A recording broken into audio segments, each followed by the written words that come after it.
The first thing I noticed was the heat. Not the normal radiator hiss that every unit in Block 17 had. This was a clean, controlled wave, like someone had opened the door to an industrial kiln and forgotten to close it. My apartment's temperature monitor blinked from green to amber to a politely panicked orange. The second thing was the sound. A low thump followed by the unmistakable scrape of something heavy dragging across the hallway floor outside my door, then a sharp curse in a language that had too many consonants and not enough mercy. And the third thing was the smell. Ozone, resin, a faint metallic sweetness like burnt sugar and old coins. I froze with a soldering pen in my right hand and a fiber optic thread in my left, caught mid-stitch over the object on my workbench. The lamp above it, set to a narrow band of violet, made my kitchen look like a crime scene from a future that hated color. Then my door chimed once, twice, and before I could even wipe my hands it slid open, not because I'd authorized it, because something on the other side had shoved it hard enough to override the aging lock actuator. A tall silhouette filled my doorway, backlit by the corridor's sickly white LEDs. She was the sort of neighbor people described with a mixture of fascination and self-preservation. Horns swept back from her temples in a polished curve. A long tail, scaled and expressive as a second spine, flicked once behind her. She wore a plain utility jacket that somehow looked like armor on her, and her eyes, golden, slit-pupiled, found my face, then my bench, then stopped. Stopped like time had snapped its own neck. I recognized her, of course. Everyone on our level did. Lady Surith of Unit 17, the Dragon Lady neighbor in the building group chat that nobody admitted they posted in. She took one step into my apartment, then another, and then she saw what I was doing. Her nostrils flared, her jaw tightened, and her whole body went still, perfectly, violently still, as if she'd been turned to stone mid-breath. For a long moment, the only sound was my temperature monitor ticking like a guilty conscience. Then she spoke in a voice that sounded like gravel warmed in sunlight. "Human," I swallowed. Hi, your door, my door, you are working on that," she said, not a question. I glanced at the workbench as if I might find an alternate reality where it held a harmless toaster. It didn't. It held a palm-sized draconic funerary reliquary, a black and amber orb veined with crystalline filaments. It looked like polished volcanic glass wrapped around a heart made of starlight. A thin lattice of bone-white lines formed a sigil across its surface, traditional, unmistakable, and the violet lamp above it wasn't decorative. It was tuned to the narrow spectral window that could coax dormant memory ash into speaking. Surith's eyes moved to my hands, to the fiber thread, to the micro needle, to the soldering pen I'd modified into something gentler, something that didn't burn. "Where," she said carefully, "did you get a cinder soul?" My mouth went dry. I could have lied. I could have made up a story about scavenging or a weird online auction, like people did with everything from antique watches to illegal organ printers. I could have said I didn't know what it was, but her stillness wasn't the stillness of a threat. It was the stillness of grief held behind discipline. So I told the truth, the only kind that matters when someone's sacred thing is on your table. "It was in the vent crawl space," I said, "behind my kitchen panel. Wrapped in insulation like someone hid it in a hurry. I found it last week." Her tail lifted an inch, rigid. "And you decided to open it." "No," I said quickly, "not open, restore, it's damaged. The lattice is fractured in 3 places and the filaments are oxidizing. Whoever stashed it did it wrong, it's bleeding signal." Surith's pupils narrowed. "You can see that?" "I can," I said, and then, because I was already dangling off a cliff, I stepped further. "I used to do archival. Corporate memorial servers, old neural backups. People pay a lot to keep their dead from glitching." Her gaze sharpened at the word corporate like a blade finding a weak seam. "And yet," she said, voice softening into something dangerous, "you work in this building, in this unit, with that on your table." I gestured at my kitchen. "Welcome to my glamorous life." For the first time, a flicker crossed her face, something like disbelief, maybe even the faintest ghost of humor. But it vanished as quickly as it came. She stepped closer to the bench, slow, careful, as though quick movement might startle the reliquary into shattering. Her presence intensified the heat in the room, not just physically, emotionally, like standing too close to a story with sharp edges. The reliquary's filaments pulsed once, faintly, as if sensing her. Surith's breath caught. "That is not a stranger's cinder soul," she whispered. My stomach dropped. "You recognize it." Her eyes closed for a brief second. When they opened again, they were too bright. "I recognize the pattern," she said. The maker, the weave, this is military, I stared. Military, she nodded once. Draconic auxiliary, memory ash for those whose bodies cannot return, for those whose names must survive. The last word came out like it had thorns. I looked down at the orb, suddenly seeing it not as a fascinating repair project, but as a person's last remaining something. I didn't mean to, I began. You meant to repair it, she cut in, and her tone was no longer accusing. It was stunned. Humans do not touch these. Most humans don't know what they are, I said. Surith's gaze snapped to mine. You do.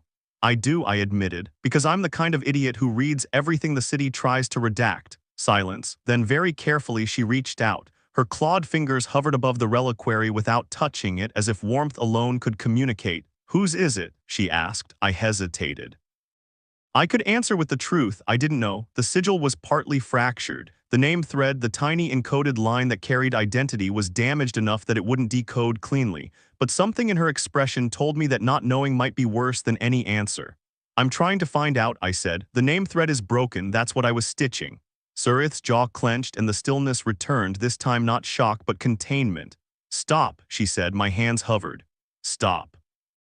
You are using violet band coaxing without a stabilizer, she said, voice suddenly crisp, technical. You will burn the ash, you will erase what remains. I'm not, I protested. I built a stabilizer, it's under the bench, see, passive field coil tuned to. Her eyes flicked under the table, her head tilted slightly. And then she did something that made my brain stutter. She relaxed, not fully, not like she was safe, but like she'd just confirmed I wasn't reckless. You built a coil, she said, almost to herself. Yeah, I said, I didn't want to hurt it. Her gaze slid to me, and for the first time I saw the woman behind the reputation, not a myth, not a threat, just someone who had walked with loss long enough that it had become a second skeleton. How long have you been doing this? She asked. Repair work, years, I said. This specifically, a week. Surith looked back at the reliquary, then at the doorway she'd forced open. As if she'd realized the absurdity, breaking into a neighbor's apartment and finding him tending to a sacred military relic like it was a wounded bird, her tail lowered slightly. Close the door, she said. I blinked. What? Close the door, she repeated, and her voice left no room for debate. I hit the panel. The door slid shut with a soft seal, the corridor noise vanished, and the apartment suddenly felt smaller, warmer, like the walls had leaned in to listen. Surith turned to me. If that cinder soul is military, she said, then someone hid it to prevent it from being processed. Processed? I echoed. Cataloged, she corrected. Filed, archived, forgotten. A cold feeling crawled up my spine despite the heat. You mean erased? Her silence was answer enough. I looked at the reliquary again, and suddenly the crack in the lattice felt like a wound I could feel in my own ribs. Why would anyone do that? I asked. Surith's eyes hardened. Because some names are inconvenient, she said. Because some deaths are expensive, because a war can end on paper while the bodies keep arriving. I swallowed. Outside, in the megacity's endless hum, wars happened the way weather happened, distant, unavoidable, abstract. People talked about them in the same tone they used for transit delays. But this was sitting on my kitchen table. I forced my voice steady. If you know it's military, you might be able to help me decode it. Surith's gaze snapped to mine. You want my help? It wasn't disbelief this time, it was a test. I nodded once. If you're willing. Her eyes narrowed, then softened by a fraction. Why? She asked quietly. Are you doing this at all human? You could have turned it in, sold it, destroyed it. I looked down at my hands, because I'd lived too long in systems that ate people and called it efficiency. Because I'd once repaired a memorial server for a woman who begged me to fix her son's laugh because the file had corrupted, and I'd watched her crumble when I couldn't. Because in a city built to forget, remembering was rebellion. But I didn't say all that, I said the truth I could afford. Because it was hidden like someone cared, I said, and because it felt wrong to leave it broken. Surith stared at me for a long moment. Her breathing was slow, controlled. Then she nodded once. Move, she said. I stepped back from the bench. Surith rolled up her sleeve, revealing scaled forearm etched with faint lines, bioluminescent tracery beneath the skin, a veteran's interface, a living key. She placed her palm near the reliquary, not touching, and the filaments inside the orb brightened, responding like a heartbeat recognizing its own rhythm. My breath caught. Okay, I whispered. That's definitely not reacting to me like that. Surith didn't look away from the orb, because you are not kin. She lifted 2 fingers, hovered them over the fractured sigil, and then very gently tapped the surface with a claw tip. The reliquary chimed, not with sound exactly, with memory. A faint projection shimmered above the orb, a ghost of light forming the outline of a draconic face. Young, scarred, smiling like someone who'd learned to laugh at danger. Then the projection flickered, glitched, and fractured into static. Surith's hand jerked back as if she'd been burned. Her expression twisted pain, anger, something older. I reacted on instinct, reaching for the stabilizer dial to lower the lamp intensity. Easy, easy, do not, she snapped, and her voice cracked like stone. I froze. She inhaled slowly, then exhaled, and when she spoke again her tone was controlled but raw. That was Sergeant Keithra Valner, she said, my squad mate. I stared at the broken light above the orb. Your neighbor had just named the dead like she'd been holding the name in her mouth for years, afraid it would cut her tongue. Keithra, I repeated softly. Surith nodded once. Declared missing, no body recovered, no cinder soul returned to her clutch. Her eyes lifted to mine and there was something fierce there. Someone stole her, she said. The room felt suddenly too warm, too small for the weight of that sentence. My mind raced through possibilities. Theft, cover-up, blackmail. The kind of corruption that didn't bother hiding because nobody wanted to look.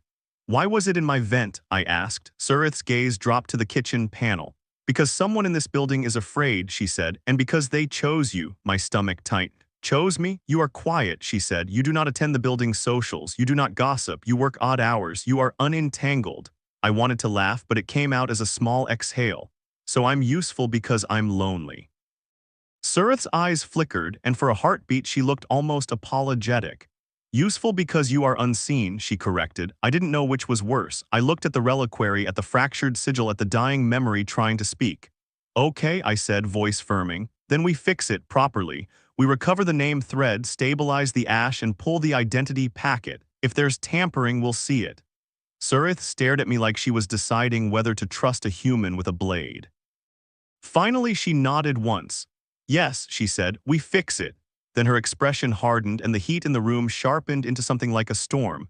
And then, she added, we find who hid her here. I swallowed. You mean who tried to protect her? Surith's eyes narrowed.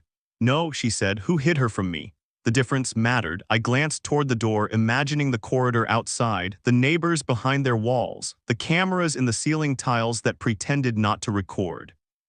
This could get dangerous, I said. Surith's gaze held mine, steady as bedrock. I am dangerous, she replied. I believed her. But for the first time, I didn't find that comforting. We worked in silence for the next hour, and it was the strangest collaboration of my life. I adjusted the coil frequency while she modulated the bioluminescent tracery in her arm, some kind of living authentication key. When the ash threatened to flare, she steadied it with a low, thrumming sound in her chest, a resonance that made the filaments settle as if soothed. It felt like watching someone speak to fire and have it listen. At one point, she looked at my tools, my careful, patched-together kit of micro needles and optical threads, and her voice softened. You do this with respect, she said. I kept my eyes on the stitch I was making. I try. Surith's tail curled slightly behind her, less rigid now, less defensive. Most humans, she said, only respect what they fear. I glanced up. And you think I don't fear you? A pause, then unexpectedly, Surith's mouth curved just barely. You fear the right things, she said. The reliquary chimed again. This time the projection held longer, Keithra's face, clearer, eyes bright, a grin sharpened by pain and pride. Her voice emerged in a broken line of audio, crackling like a transmission from a sinking ship. If you find this, don't let them static. A surge of heat rolled through the room. My stabilizer whined. Surith's claws dug into the counter, leaving faint grooves. I clenched my jaw and adjusted the coil, hands moving with a steadiness I didn't feel. Come on, I muttered. Hold. The filaments dimmed, then steadied, and the name thread, thin as a hair, luminous as a comet, flickered into visibility across the lattice. Surith inhaled sharply. That's it, I whispered. That's the identity line. She leaned closer, eyes narrowing as she read the encoded pattern like it was scripture. Then she went still again, not shock this time, rage. It's been cut, she said. I stared. Cut, she pointed with a claw, barely touching the edge of the lattice. The thread was severed and race-spliced. Someone tried to change her. My stomach turned. Change her identity. Surith's gaze burned. Erase her name, replace it with a placeholder. I felt a coldness settle in my gut. Why would they do that? I asked again, but this time I already understood, because a missing soldier was a tragedy, but an identified soldier was evidence. Surith straightened slowly, her full height suddenly filling my kitchen like a verdict.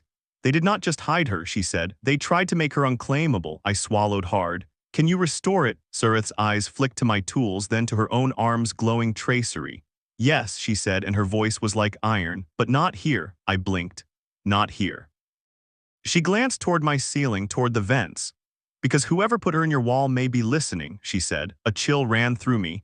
In a building full of thin walls and shared air, privacy was a myth you paid extra for. Surith reached into her jacket and pulled out a small device, matte black, no markings. She placed it on my table. It unfolded like a flower made of blades, emitting a faint hum that made my ears itch. Signal cloak, she said. Old military. The hum deepened and my temperature monitor flickered, then stabilized. Surith looked at me. You have done something sacred, she said. Whether you intended to or not. My throat tightened. I didn't know it was hers.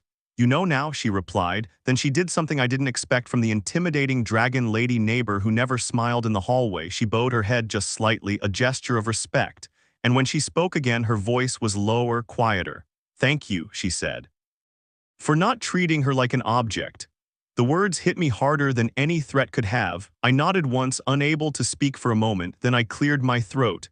So what happens next? Surith's eyes hardened again, but there was purpose there now, not just pain. Next, she said, we take her out of this building. We restore her name in a place that cannot be watched. And then, she said, her tail flicking once like the punctuation of a promise, we make them choke on what they tried to bury. I stared at her, at the heat, the horns, the scales, the disciplined fury. At the neighbor I'd avoided in the corridor because she looked like trouble. Trouble had just walked into my kitchen and offered me a choice. I glanced at the reliquary, at Kithra's broken smile suspended in violet light. I'm in, I said quietly. Surith studied my face as if searching for the selfishness she expected to find. Whatever she saw or didn't made her nod once. Pack your tools, she said, only what you need. I reached for my kit, hands steady now. Outside, the megacity kept humming, ignorant and indifferent. But in my small kitchen, under violet light and a stolen signal cloak, a dead soldier's name flickered back to life. And my dragon lady neighbor, Lady Surith, veteran grief carrier, fire-made flesh, stood beside me like a shield. The accident that had forced her into my apartment hadn't ruined my night. It had rewritten my life. Because some things once seen cannot be unseen. And some names once restored demand to be spoken loud enough to burn through walls. If you've ever lived in a place where nobody really knows anyone, you understand how strange it is when one door opening changes everything.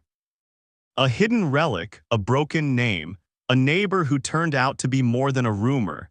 In a city designed to forget, we chose the opposite. We chose to remember. And once you start restoring the dead, you don't get to pretend you're just fixing electronics anymore. You're fixing history.